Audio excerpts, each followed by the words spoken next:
Hello friends, तो आज मैं बात करने वाला हूँ द बैटमैन फिल्म के काफी सारी अपडेट्स के बारे में, जिनमें मैं बात पेंगुइन, कैटवुमन और रॉबर्ट पैटिसन को लेकर चल रही कंट्रोवर्सीज के बारे में भी करूंगा। जिसका मतलब साफ है कि इस वीडियो में इसी फिल्म से रिलेटेड काफी सारे अपडेट्स है सुनने के लिए। लेकिन आगे बढ़ने से पहले एक छोटी सी रिक्वेस्ट की, अगर आपको मेरा काम जरा सा भी पसंद आता है तो मेरे इस वीडियो को लाइक करना बिल्कुल भी मत भूलिएगा, ताकि मुझे मोटिवेशन मिलती रहे इस टाइप के कंटेंट को अपने चैनल पर कंटिन्यू रखने की। तो चलिए अब सीधे बात करते हैं इस फिल्म से रिलेटेड सभी की सभी डिटेल्स की।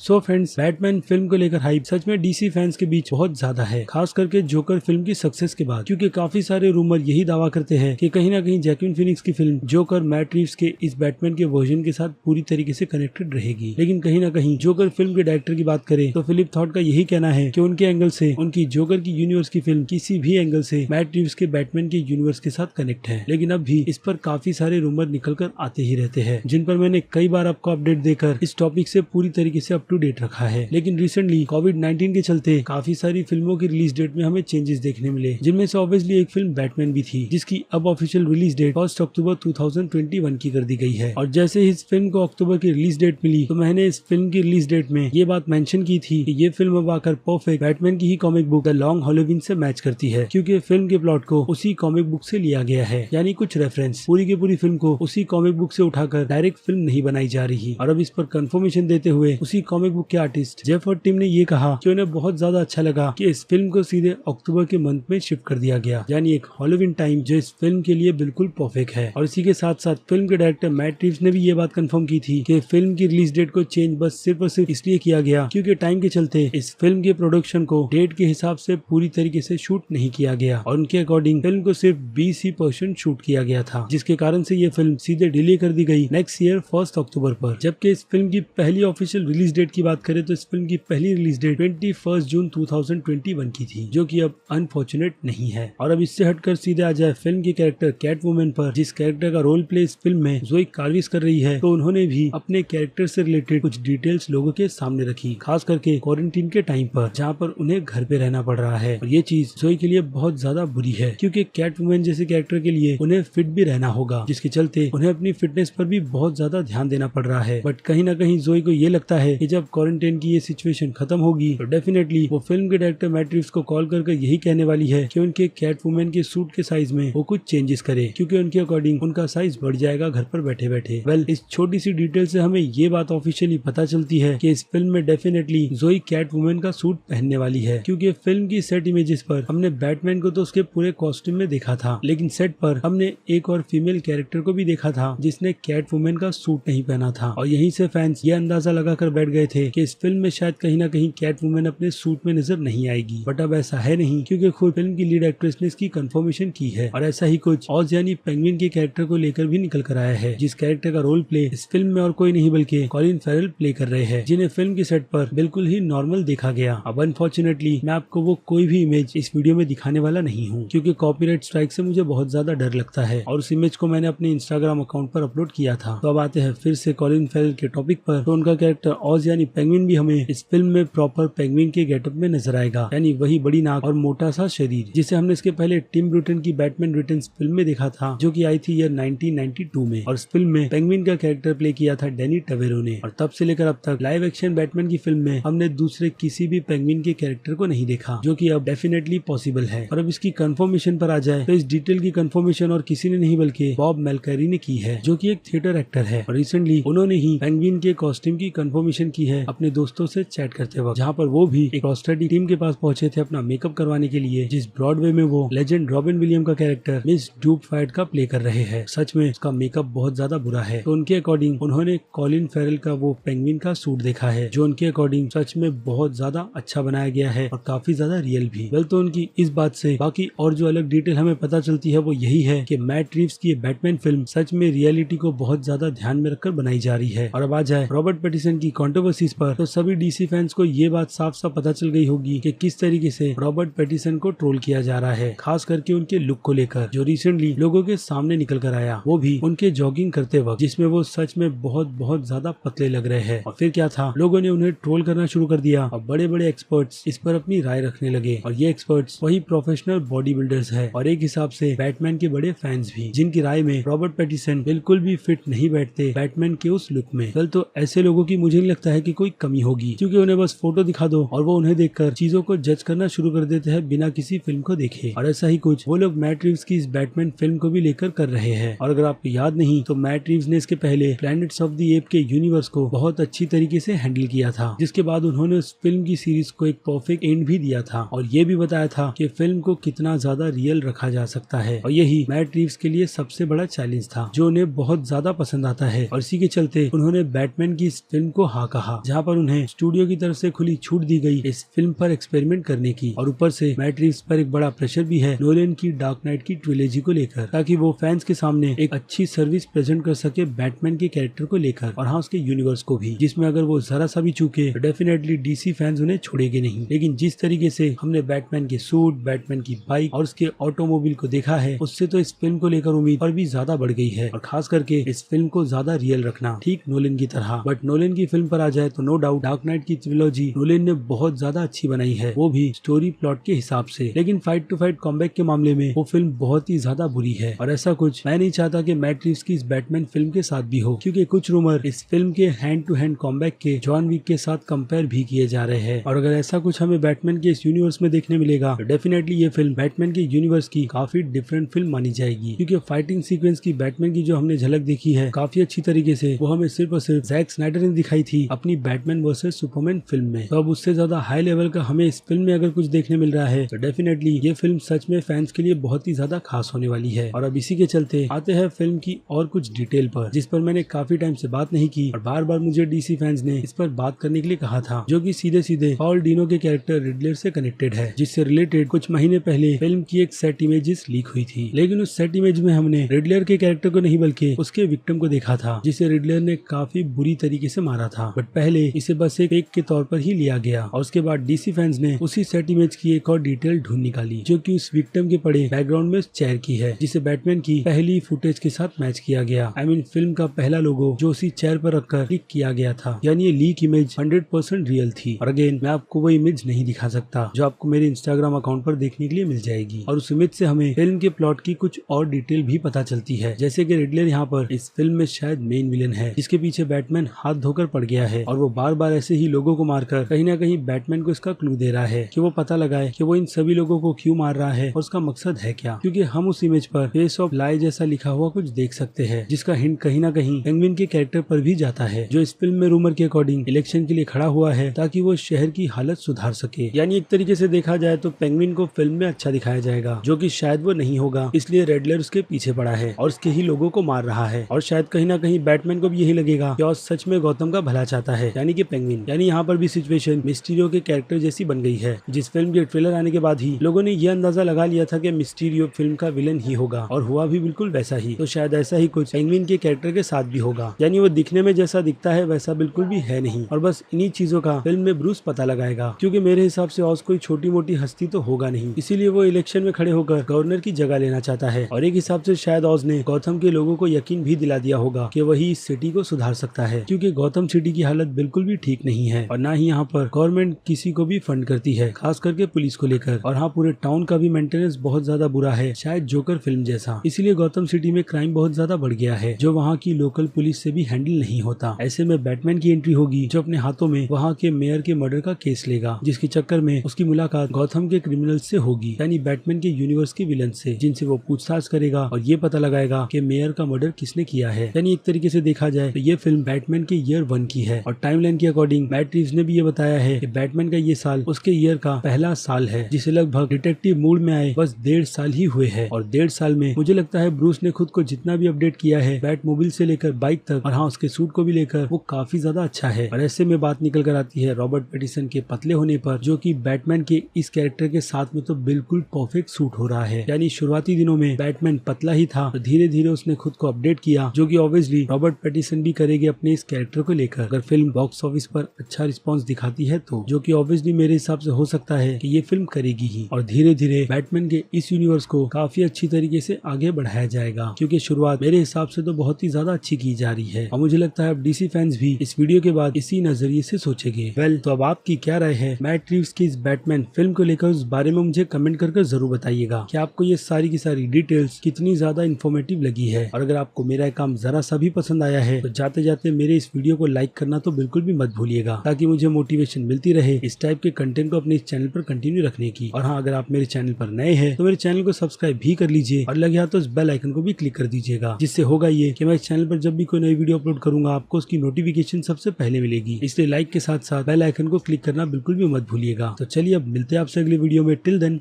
बाय।